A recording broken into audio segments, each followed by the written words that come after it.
जय सिया राम दोस्तों। तो आने वाली है देवउठनी एकादशी, लेकिन एकादशी की तिथि के लिए बहुत ज़्यादा कन्फ्यूज़न चल रहा है कि ये 11 नवंबर को है या 12 नवंबर को है। तो आज इस वीडियो में हम जानेंगे कि देवउठनी एकादशी किस दिन मनाना है और इसका शुभ मुहूर्त क्या पड़ रहा है, पूजन विधि किस प्रकार से रहने वाली है और ख़ास तौर पर इस एकादशी की इतनी ज़्यादा महत्वता क्यों है। तो चलिए ज़्यादा देर नहीं करते हैं, कर लेते हैं टॉपिक को स्टार्ट। दोस्तों, वैसे तो एकादशी तिथि हर महीने आती है, महीने में 2 बार आती है। एक कृष्ण पक्ष में आती है तो दूसरी शुक्ल पक्ष में आती है। लेकिन सभी एकादशियों में जो सबसे ज्यादा सर्वश्रेष्ठ एकादशी मानी जाती है उसे देवउठनी एकादशी कहा जाता है और देव प्रबोधिनी एकादशी के नाम से जाना जाता है। देवउठनी एकादशी कार्तिक मास के शुक्ल पक्ष की एकादशी तिथि के दिन मनाई जाती है। सबसे पहले हम ये जानते हैं कि देव प्रबोधिनी एकादशी इस बार किस दिन पर आ रही है। तो आइए जानते हैं मुहूर्त के बारे में। इस बार कार्तिक मास की एकादशी की तिथि जो है वो 11 नवंबर को शाम को 6:46 बजे से लेकर के 12 नवंबर को शाम को 4:04 बजे तक रहेगी।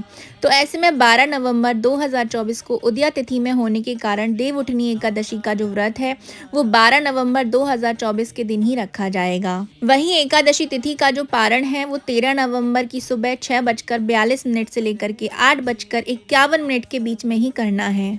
देवउठनी एकादशी के दिन जो व्रती हैं वो भगवान विष्णु की पूजा सुबह 6:42 बजे से कर सकते हैं। 7:52 बजे से जो है सर्वार्थ सिद्धि योग में पूजा करना और भी ज़्यादा फलदायी होगा 12 नवंबर के दिन।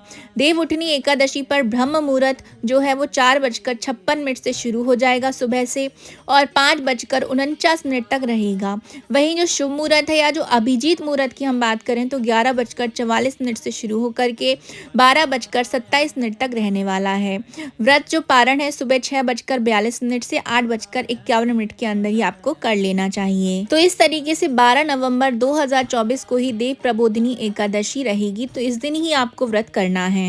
आइए अब जानते हैं कि आखिर प्रबोधिनी का क्या अर्थ होता है, क्यों इसे देव प्रबोधिनी एकादशी के नाम से भी जानते हैं। प्रबोधिनी शब्द जो है वो प्रबोध से बना हुआ है, जिसका अर्थ होता है जागना या यथार्थ का ज्ञान होना। मान्यता है कि भगवान विष्णु के शयन के दौरान सृष्टि का संचालन गुरु शिव, श्री कृष्ण, नव दुर्गा, श्री गणेश, पितृ ब्रह्मांड करते हैं, जो देव प्रबोधिनी एकादशी तक जारी रहता है। देवोत्थान यानी कि देवउठनी एकादशी के नाम से विख्यात शुक्ल पक्ष में आने वाली 11वीं एकादशी होती है। यह एकादशी चतुर्मास की 4 महीने की अवधि के अंत का प्रतीक भी माना जाता है। माना जाता है कि देवशयनी एकादशी के दिन से प्रभु श्री हरि विष्णु शयन करना आरंभ कर देते हैं और देवउठनी एकादशी से विशेष देव उत्थान और देव प्रबोधिनी एकादशी भी कहा जाता है।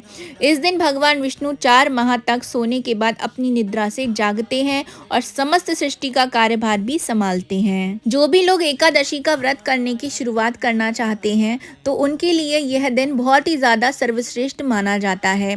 कहा जाता है कि इसी दिन से एकादशी के व्रत करने की आरंभ भी आप कर सकते हैं। इस दिन भगवान शालिग्राम और माता तुलसी के विवाह का भी विधान बताया जाता है। इस दिन माँ तुलसी का विवाह भगवान शालिग्राम जी के साथ किया जाता है व शुभ व मांगलिक कार्यों की शुरुआत भी इसी दिन से हो जाती है।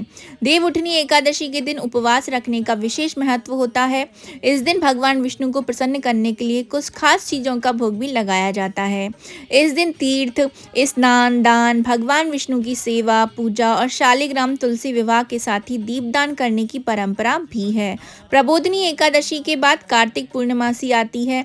इस दिन देव दीपावली मनाई जाती है। आइए अब जानते हैं कि देवउठनी एकादशी की जो पूजा विधि है वो आपको किस प्रकार करनी है। वैसे तो साल में काफ़ी सारी एकादशी तिथि आती हैं तो उनकी पूजा जो है काफ़ी ज़्यादा सिंपल सी होती है, लेकिन ये जो एकादशी तिथि आती है इसकी पूजा थोड़ी सी डिफरेंट होती है। तो आइए जानते हैं इसकी पूजा विधि के बारे में। देवउठनी एकादशी के दिन ब्रह्म मुहूर्त में ही आपको उठ जाना चाहिए।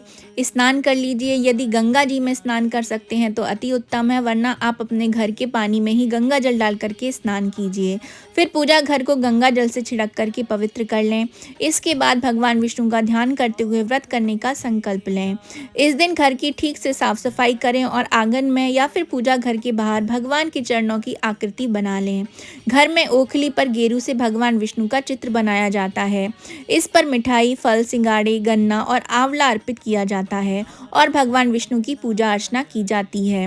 इसके बाद आरती करके उनकी पूजा को संपन्न भी किया जाता है। इस तरीके से आप अपनी एकादशी की जो पूजा विधि है वो कर सकते हैं। और जो भी लोग पहली बार एकादशी का व्रत जो है उठाना चाहते हैं, तो वो अपनी जितनी भी एकादशी वो रखना चाहते हैं, 1 साल, 5 साल, 7 साल, उसका भी वो संकल्प कर सकते हैं। बहुत सारे ऐसे लोग होते हैं जो देवउठनी एकादशी के दिन तुलसी विवाह भी कराते हैं। तो तुलसी विवाह किस प्रकार से कराया जाता है उसका वीडियो मैं अपने यूट्यूब चैनल पर बहुत ही जल्द डाल दूंगी, तो मेरे यूट्यूब चैनल पर जरूर से बने रहिए। आइए देवउठनी एकादशी के महत्व के बारे में भी जान लेते हैं।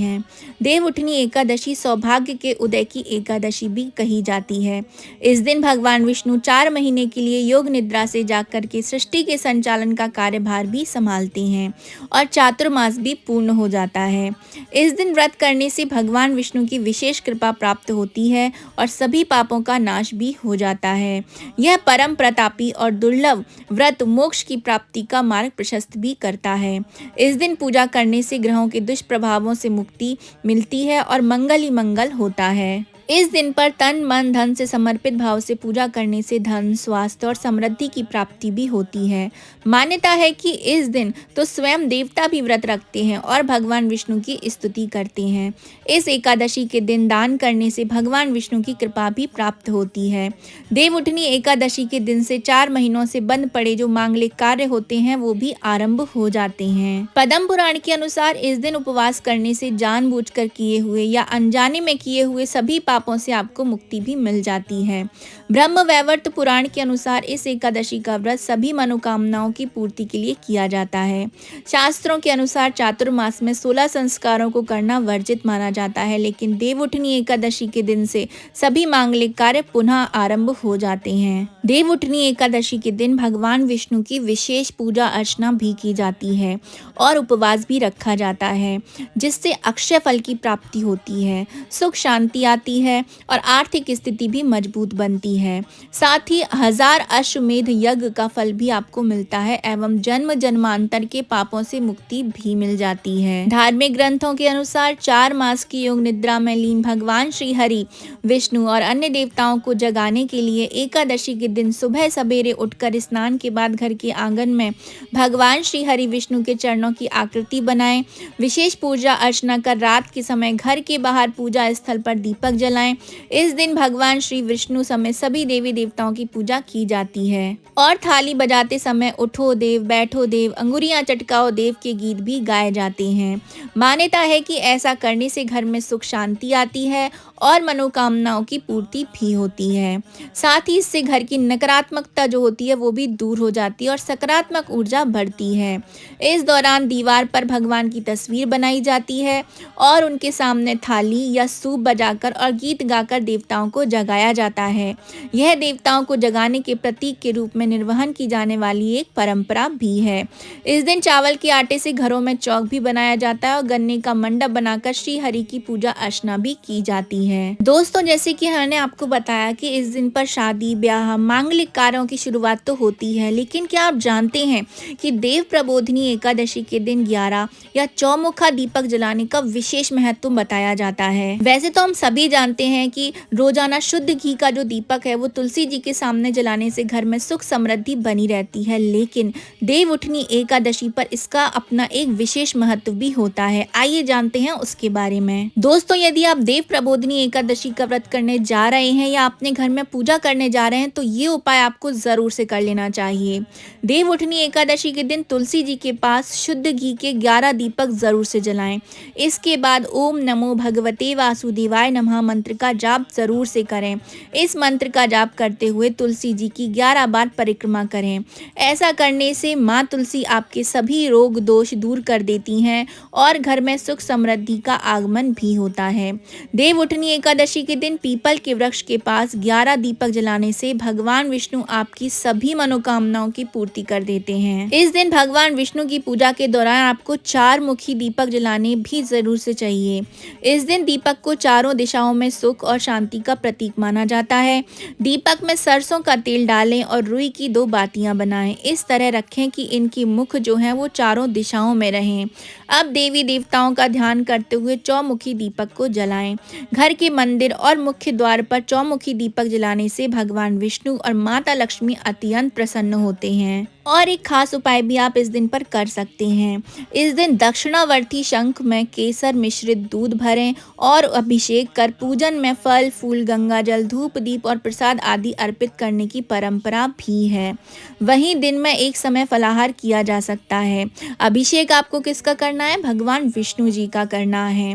रात में भगवान विष्णु के सामने दीपक जलाना है। भगवान के मंत्रों का जाप कर अगले दिन यानी द्वादशी पर किसी ब्राह्मण को दान या दक्षिणा जरूर से दें। इसके बाद भोजन करने से भगवान श्री हरि विष्णु की पूजा को बहुत ही शुभ भी माना जाता है।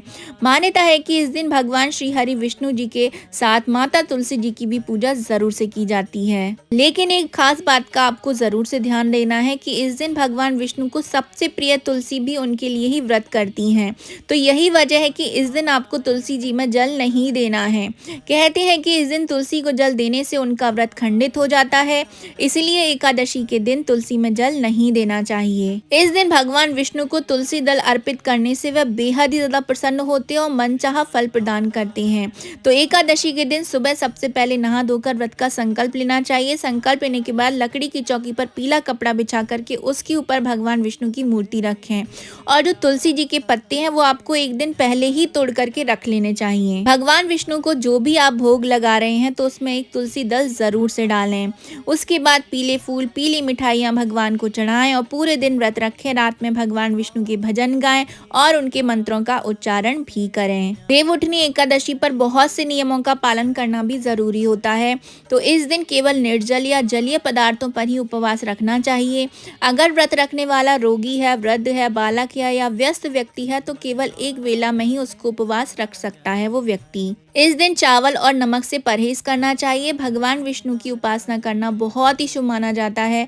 देवउठनी एकादशी के दिन तामसिक आहार जैसे कि प्याज लहसुन मांस मदिरा या बासा भोजन का सेवन भी नहीं करना चाहिए। भगवान की पूजा आराधना करने के बाद आपको एकादशी तिथि की कथा पढ़ना चाहिए। तो जो कथा है वो मैं नीचे आपको डिस्क्रिप्शन बॉक्स में दे दूंगी, तो आप उसको वहां से पढ़ सकते हैं।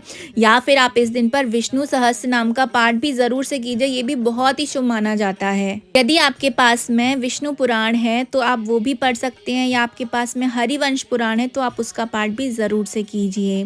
तो दोस्तों ये थी मेरी छोटी सी इन्फॉर्मेशन देवउठनी एकादशी के व्रत के बारे में, उसकी कथा के बारे में, पूजा विधि के बारे में। आप सबको कैसे लगी है कमेंट बॉक्स में ज़रूर से बताइएगा। तो हम मिलेंगे नेक्स्ट वीडियो में किसी नई इन्फॉर्मेशन के साथ। अभी मैं आप सबसे लेती हूँ विदा। जय जय सिया राम।